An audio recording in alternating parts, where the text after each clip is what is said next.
사랑하는 CBS 시청자 여러분 안녕하십니까? 윤석전 목사입니다. 오늘 또 성서의 땅을 가다 그 현장을 한 발자국 두 발자국 가보면서 믿음의 선진들의 발자취를 따라가 보려고 합니다. 오늘 또 홍순아 교수님, 김판희 교수님 두 교수님 나와 계십니다. 오늘 좋은 말씀 주시겠습니다. 교수님 감사합니다. 주님을 향한 사랑, 성도를 향한 구령의 열정은 초대교회에 사도 바울을 이어 사도들을 이어 나타난 복음 증거는 계속 전개되었습니다. 그 여러 가지 상황 속에서 나타나는 고통과 아픔의 현실을 우리가 느낄 수 있는 바로 바울의 사후에 박해가 계속되었던 그 현장, 그 속으로 우리는 한번 가보기로 하겠습니다. 그 대표적으로 믿음의 생활에 터진 카타콤을 한번 영상으로 보시겠습니다. 바울이 포박되어 걸어갔던 아피아가도. 그 길을 따라 달려가다 보면 사도 바울이 복음의 젖을 먹이고 싶어 했던 양떼와 같은 로마 그리스도인들의 자취가 열매처럼 맺혀진 곳이 있다.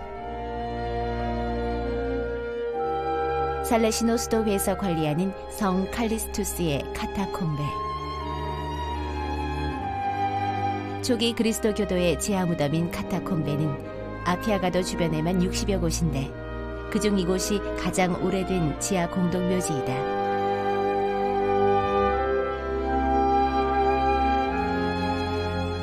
십자가의 꽃처럼 향기로운 그들의 믿음은 죽음마저 초월할 수 있는 신앙을 낳았고 그 흔적은 수많은 순례자들의 성지로 자리 잡았다.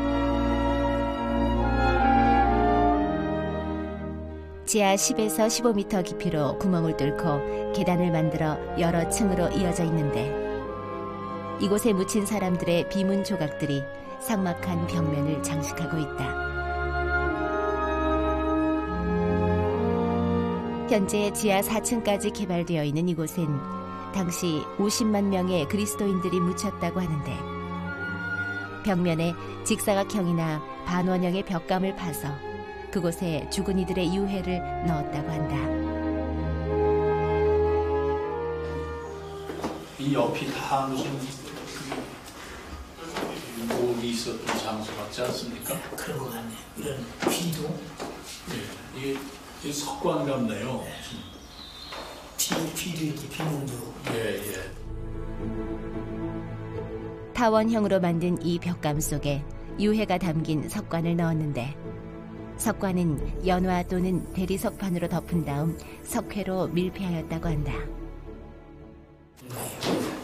이런 공간이 아마 그 묘실 차지인가 봅니다.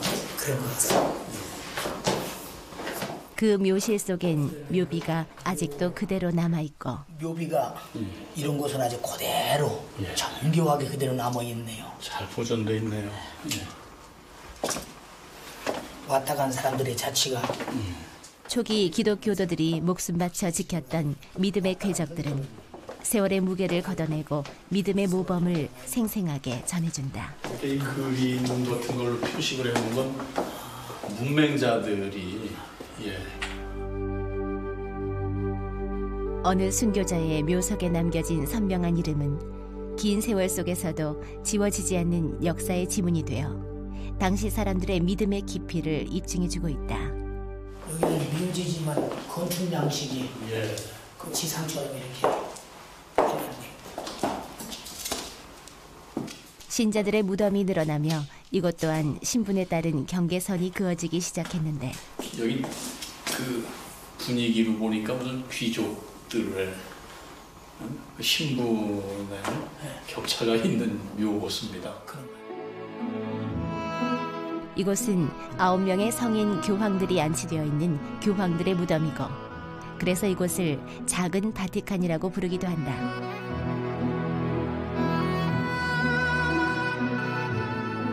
또한 초기 기독교도들은 하나님을 향한 뜨거운 믿음을 그림으로 남겨놓기도 했으며 벽화 조각에 연령과 이름, 성구들을 새겨 믿음의 의지를 표현해 놓았다.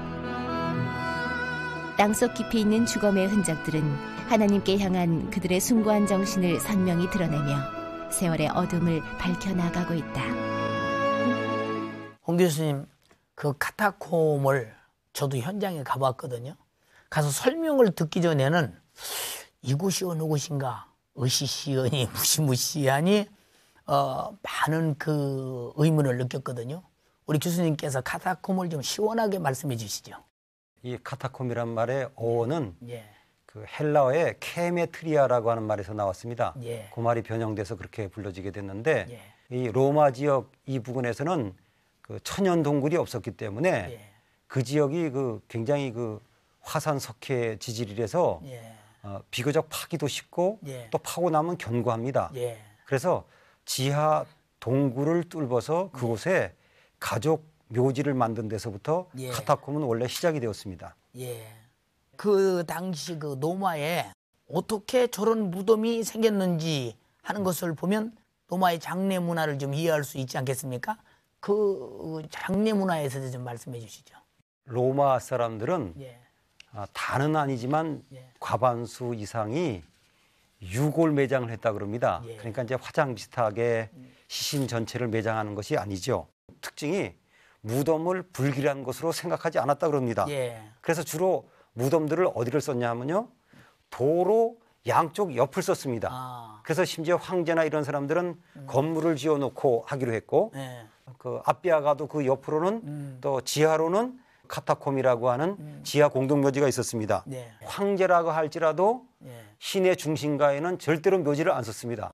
로마 사람들의 장점이 법 앞에는 누구든지 평등하다고 하는 것 때문에 예. 앞비아가도와 같은 이러한 로마의 큰 도로가 있으면 예. 조금 떨어진 그 옆이 거의 다 무덤이 되었습니다. 예. 또 그 묘비명들이 여러 가지로 재밌었답니다. 그래서 아. 죽으면서 남기고 싶은 말들은 또 그렇게 재미있게 많이 남겨놨다 그럽니다. 네. 그러니까 지나가면서 그 길 옆에 있는 묘지, 묘비명들을 보는 것도 하나의 즐거움이었다 그럽니다. 예. 김 교수님, 그 카타콤의 그 형성이나 그 과정에 대해서 참 궁금하거든요. 좀 자세히 말씀해 주시죠. 로마의 그 최대 카타콤은 한 여인의 아름다운 기부 문화로 인해서 이루어졌는데요. 그 여인의 이름은 도미틸라로 알려져 있습니다. 예. 커다란 영지를 소유하고 있었는데 예. 그 영지의 일부를 이제 묘지로 사용할 수 있도록 이제 허용해 주었답니다. 그래서 초기에는 그녀 가족들이 주로 이제 매장이 됐는데 나중에는 많은 기독교인이 그 매장이 돼서 커다란 그 카타콤으로 발전할 수 있었다고 합니다. 예. 그럼 그때 그 기독교인들이 카타콤에서 직접 생활도 했었나요? 그렇게 생각하시는 분도 많이 있을 겁니다. 그렇게 생각하는 데에는 카타콤 내부에 보면 이제 그리스어나 라틴어로 된 그 표시도 있고 비명도 있고 예. 또 성경 이야기들로 이루어진 그림도 있고 해서 그들의 문화를 나타내고는 있습니다. 예. 또 하나는 그 기독교인들이 이제 박해를 당하니까 예. 그 박해 당할 때 이제 그 잠깐 그 은닉처로 숨는 곳으로 활용했을 수 있다고 봅니다. 기독교인이 그 카타콤에 모였던 것은 사실입니다. 예.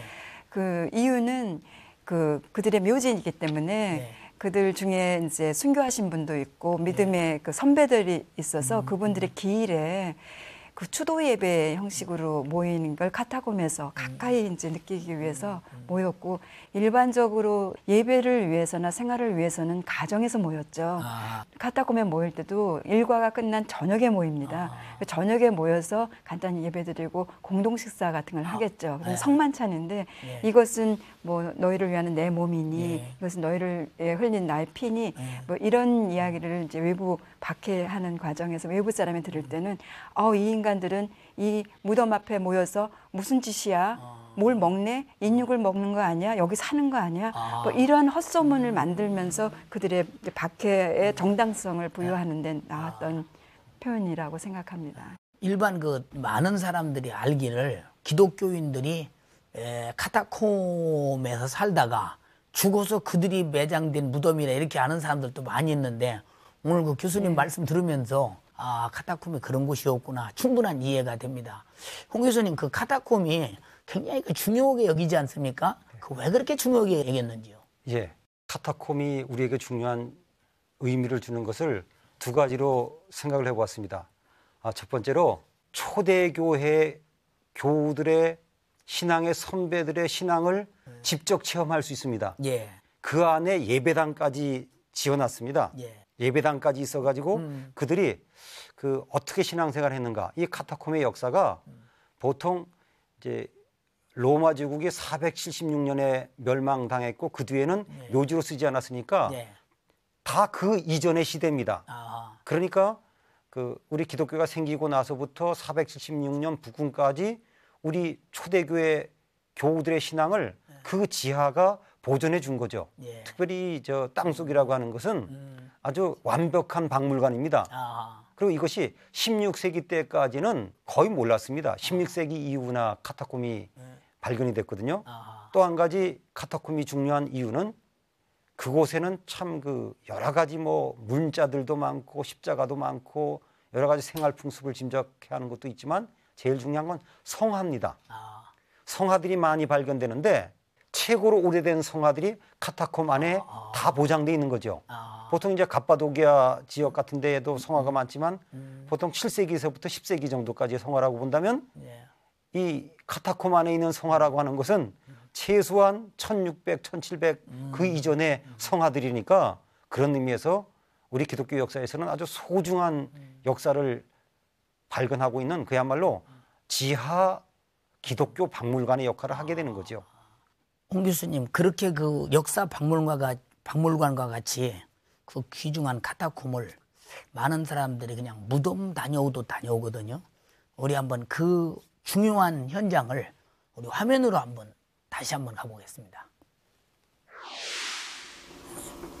믿는 자들의 무덤은 더욱 늘어나 카타콤의 규모를 계속 넓혀 나갔는데 죽음보다는 쉬운 일이니까 하는 것이고. 묘지 표식인가요? 예, 그렇다고 설명하는 사람들로부터 예. 그 말 들었습니다. 한번 들어가 예, 보시죠. 한번 들어가 보시죠. 아, 끝이 없네요, 이쪽도. 예. 아, 굉장히 넓죠. 이 예수님 형상을 벽화로 새겼네요. 이곳에서 한 성스러운 주검과 마주친다. 아, 우선 여기 보세요. 이게 바로 순교했을 때 그 모습 그대로가. 이 아가씨가 얼마나 믿음이 좋았으면 이렇게 목배임을 당하면서까지 복음을 지키고. 박해는 더욱 심해졌고 그리스도인들은 깊은 무덤 속을 찾아 예배 장소로 삼았다. 당시 사용했던 도구들이 순례자들의 발길을 붙드는데 그때 사람들이 쓰던 토기인 것 같습니다. 그 시대 사람들의 그 정치가 다 묻어있는 것 같습니다. 사람들은 이 도구들을 이용해서 떡을 떼고 포도주를 마시며 성 만찬을 이행했으리라. 아유, 가도 가도 끝이 없네요. 이 많은 흙을 어디다 도대체 파냈을까요? 이쪽에 공간이 있는데요. 여기 예배를 드리는 장소가 아니었나 생각되네요. 그때는 노아 귀신들도 많이 있었기 때문에 그때는 어느 곳에서나 만나는 예배들을 드리고 그리고 그 믿음을 지켰으니까 아마 이 장소가 예배드린 장소임이 아마 틀림없이 받아가지 않겠습니까? 네. 소형 가족묘 같네요, 여기는. 그런 것 같습니다. 예. 여기는 아마 어른들이 묻힌 것 같고 여기는 아마 부인이 묻혔나 아들이 묻혔나 그리고 아기들 예. 애기 사망률이 아주 높았다고 합니다, 그때가. 그때 그럴 수밖에 없겠죠. 의학도 발전하지 못하고. 이 그림도 그 측은함을 위로함일까 벽에는 아이들이 좋아할 벽화가 그려져 있다. 이쪽 묘지는 아직 그 개봉이 안 된 묘라고 하는데요. 그럼 그대로 시신이 들었겠네요. 그렇죠. 이 안은 다 보존이 돼 있는 거고 이쪽은 다 개방이 된 거죠. 큰 무덤, 적은 무덤 지금 무덤은 역시 애들 무덤. 그런 거 아니에요. 예. 순례자들에겐 또 하나의 예사롭지 않은 만남이 준비되어 있는데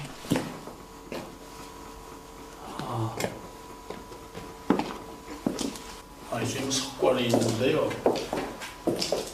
여기 미라가 있네요. 예.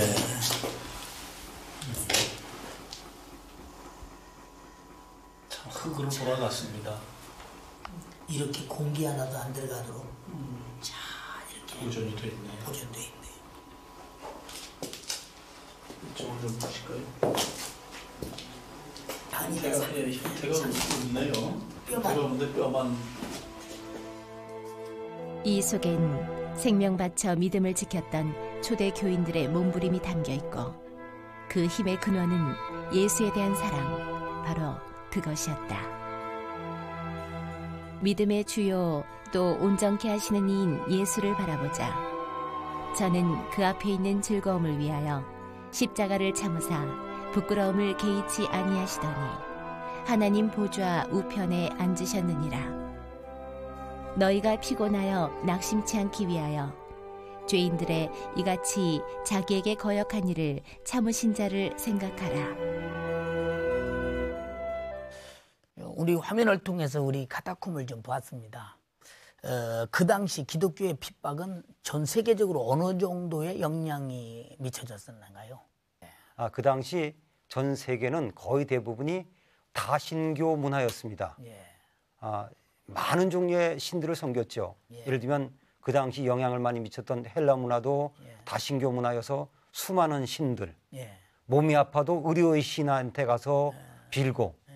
또 형상들을 중요시했습니다. 그때는 거의 다 신상을 만들고 어떤 보이는 신이나 신상에다 절을 했는데 우리 기독교는 아무것도 보이지 않는 신, 그것도 또 오직 유일신, 그야말로 타협이 불가능했습니다.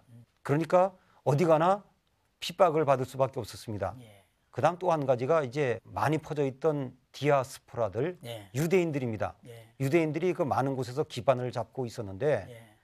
처음에 사도 바울이 전할 때는 그 우리 기독교를 잘 몰라서 호응한 적도 있었지만 아시는 대로 사도 바울이 기독교를 예. 변질시키는 것을 알았기 때문에 제일 무서운 것 중에 하나가 예. 유대교인들의 핍박입니다. 예. 그들은 율법으로 구원을 받다고 믿었습니다. 그래서 사도 바울이 그렇게 고백하지 않습니까? 예. 내가 복음을 전하기 때문에 이 핍박을 받는다고 이야기했습니다. 예. 홍 교수님 그 터키에도 데린구유와 그 가파도기아가 있지 않습니까? 근데 그리스도인들이 핍박을 피해서 바로 거기서 예배를 드리던 곳인데요. 막 그곳들과 노마의 카타콤과의 차이점은 어디 있는지요? 터키의 그 중부 지방의 그 지역, 예. 해발 뭐 900, 1000 그 지역을 가파도기아라 그러는데 가보신 분들은 다 압니다. 아마 세계적인 관광지일 겁니다. 예. 특별히 성화를 그리는 그 기독교인들이 예. 그 우상이라고 우리 예전에 그러지 않았습니까? 형상이니까요. 예. 그 핍박을 받았습니다. 그래서 이분들이 자기의 신앙을 유지하기 위해서 가파도기아 지역으로 갔습니다. 근데 이 지역은 아주 석회암 지역인데 독특합니다. 팔 때는 삽으로도 팔 수 있는데 파고 나면 딱딱한 돌처럼 굳어져 가지고 그야말로 동굴을 파기에는 기가 막힌 곳이죠. 예. 그들은 사방에 그 동굴을 파가지고 교회를 만들었습니다. 예. 그리고 그 교회에 핍박을 피해서 마음껏 성화들을 그렸습니다. 괴르메 지역이라고 하는 유명한 지역만 해도 예. 약 교회가 1000개 정도였다 그럽니다. 그래서 그 가파도기아라고 하는 그 지역 안에 이제 그 가까운 지역에 데린구유라고 하는 예. 한 곳의 이야기입니다. 예. 이것은 그 깊은 운물이라는 뜻인데 왜 데린구유를 깊은 운물이라고 하는 말로 표현했는가? 가파도기아의 그 많은 곳들은 교회지만 예. 이 데린구유 같은 것들은 지하 도시입니다. 예. 핍박을 피했던 그 당시 많은 교인들이 땅 속으로 파가지고 동굴 도시를 만들어서 예. 그래서 생활한 겁니다. 그래서 이 데린구유에 가보면 지하로 깊이 그 동굴이 파 있는데 그것이 바로 운물의 역할을 했다고 그럽니다. 예. 가파도기아는 교회 위주의 지역이었고요. 데린구유는 그 실제로 공동생활, 야. 그곳에서 생활하던 지하 도시입니다. 죽음을 마다하지 않고 그토록 무릅쓰고 그런 고통스러운 생활을 하는 것은 하늘의 위대한 소망의 힘이 아닌가 이렇게 생각되어집니다. 그들의 그 신앙의 자세 속에서 우리가 그 배워야 할 점이 있다면 무엇일까요, 김 교수님? 바울이라든가 그 당시 1세기, 2세기, 3세기에 이르기까지 이런 박해를 통해서 믿음을 지켜온 이 신앙의 선배들을 생각하면 그 어떤 것으로도 그들이 가졌던 신앙을 버리지 않았다는 것이죠. 그러니까 로마 황제가 나를 주로 말해라. 나를 주라고 하면 너를 살려주겠다. 이렇게 얘기한 그 신앙의 자세는 그 어떤 유혹에도 불구하고 네가 예수 아니라 나를 주로 여긴다면 살려주겠는데 이럴 때 아니면 우리 지금 현대식 말로 하면은 나만 믿으면 잘 먹고 잘 살게 해주겠다. 이런 유혹이 있습니다. 그런데 이것을 물리치고 나의 주는 오직 예수 이것을 지켜가는 자세가 신앙의 자세인데 바로 그 박해를 통해서 그 신앙의 선배들 바울과 베드로 또 많은 기독교인들이 보여준 것은 그런 박해 속에서 오히려 이 신앙이 금과 은처럼 더욱더 정제되고 단련돼서 더욱더 견고하게 빛나는 것을 우리가 배울 수 있습니다. 그만큼 우리 신앙생활은 핍박보다 그리고 죽음보다 수많은 고통보다 큰 가치가 있기 때문에 그들은 아낌없이 자기들의 고통을 내주고 신앙생활을 유지했던 것은 그만큼 영원한 영생의 소망이 크고 또 주 예수 그리스도께서 우리를 위해서 피 흘려 죽으신 피의 공로 앞에 배신할 수 없는 인격적인 위대한 인물들이라고 생각이 되어집니다. 지금 두 교수님의 그 말씀을 들으면서 많은 것을 공부했습니다. 우리 방청객들께서 질문이 있는 듯 싶습니다. 방청객의 질문을 받아보겠습니다. 홍 교수님께 여쭤보겠습니다.